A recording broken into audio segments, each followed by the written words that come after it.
The Bowl for Ronnie James Dio. This is the 4th annual. There it is. The 4th annual. I'm holding it up. The 4th annual Bowl for Ronnie James Dio, benefiting the Ronnie James Dio Stand Up and Shout Cancer Fund, will take place Thursday, October 25th at the PINZ Bowling Center in Studio City, California. The event will be hosted by the one and only Mr. Eddie Trunk, who is heard on Cyrus, and those, on a Trunk Fest and Access TV, etc., etc. The Bowl for Ronnie will feature a celebrity bowling tournament and a raffle drawing of prizes and memorabilia. Last year's event brought $49,000 US for the cancer charity. So some celebrities, Steven Adler, who's always there at these Dio events or the fundraisers. Doug Aldridge, of course, from Dio and Dead Daisies, who we just spoke to. Chuck Billy, the one and only, Ira Black. Who else is there? There's a long list. Jeff, Matt, and Sean Duncan from Armored Saint and DC4. Cool names. Tom Morello, Rage Against the Machine, excellent guitarist. Joey Vera, Armored Saint. The list goes on and on and on. Go check it out. Just type in Ronnie James Dio. I'm sure all the information is there. It starts at 6:30. So this is coming up. This is once again October 25th in Studio City, California. So if you're in the area, if you want to fly to the area or drive to the area, be my guest and go there. All right. That's a huge plug for Ronnie James Dio. But let's get started with Ace Frehley now. Downward, I refuse to support anything. Oh, come on, guys. She literally sold things of Dio's that should have been gone to his family members. I don't know about that. I mean, I understand that. And I look, we become sentimental. So what Downfall is saying is she sold when he sold off Dio stuff. But I mean, at the same time, in a way, people who buy the stuff are fans too, right? So I mean, and the money goes towards charity, and I don't know, I think it's a good thing. There's nothing wrong with charities. I think there's nothing wrong. Brian, really? I don't know what that means. But anyways, so let's get on with Ace Frehley's new album. I know this was a last-minute stream, but I want to talk about it because I just saw Ace Frehley talk, on the interview. The live stream that he was doing. Okay. Downfall. Wendy is a Sharon, Jimmy. I swear. Don't trust her. Well, it's not a question of trusting. It's a question of when people do charities. And, I think that's a positive thing. It's not a negative thing. And people sell off people's estates all the time. And a lot of major fans buy the stuff and collectors, and they preserve it too. Sometimes if someone's shoe is just there and it's just rotting, maybe it's good to get somebody who'll buy it and put it in a museum and take care of it. So it's really, it's a gray area. So let's get on with this quickly. Ace Frehley. Let me just bring up my notes here so I remember it. I'm too busy talking about Dio. But go out to the Dio event. I would go. Oh, and another thing. Yes. And the Metal Voice will be there. We're always at these Dio events. Neil Turbin will be representing the Metal Voice as a journalist. And he will be, on the red carpet with Neil Turbin, talking to the celebrities, getting some interviews, giving us the story, breaking the story. So Neil Turbin will be at Bowl for Ronnie, which is a cool event. Now, Ace Frehley, October 19th, the new album, Spaceman. Always a space theme. I really dig the cover, though. And actually what he said in the interview today, that actually is a real guitar that he was holding like a tray. And he said it was just so heavy, it was going to break. What do I think of this album? It's like Ace Frehley. What do you expect from Ace Frehley? Ace Frehley is Ace Frehley. There's nothing new. There's no surprises. He's quirky in regards to singing. He's got a very original tone. His guitar solos are like his voice. They're very quirky. People love his guitar solos. In a sense, he's got his own little style, his own predictability. He's got his own tone. First song, Without You I'm Nothing, which is an interesting title for a song because it was written by Gene Simmons. He co-wrote that song. I think he plays the bass on that song too.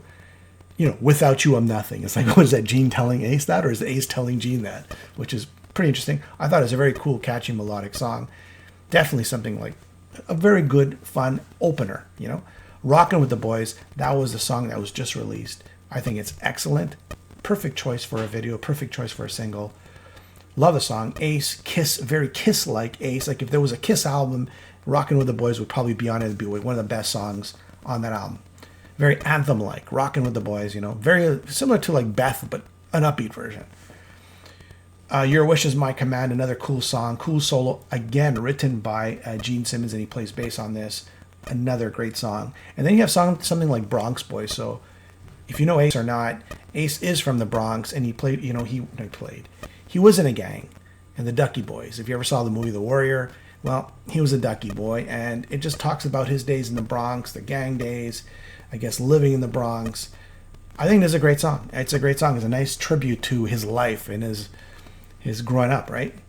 Let's take a look at any more comments here. Oh, lots of bad comments. Come on, guys. Let's get some positive stuff going. All right.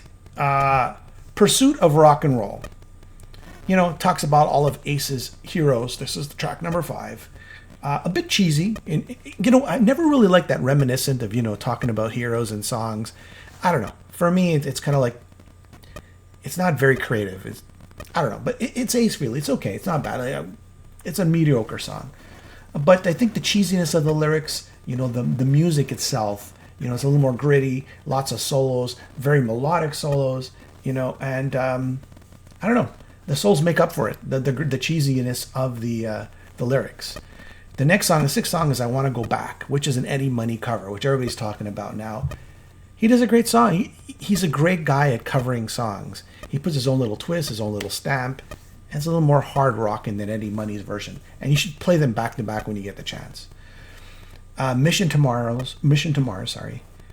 Same old, another great Ace Frehley stamp, the guitar tone, the quirkiness of the voice, the quirkiness of the guitar. Nothing's really different about Ace. This is what you would expect. It's just it's a question of better songs versus much better songs, right? Off My Back, which is the 8 track, which I kind of found that, maybe that's like the weakest track on the album. Didn't really do anything for me, but I think the album really ends off positive with a Quantum Flux. Again, an instrumental.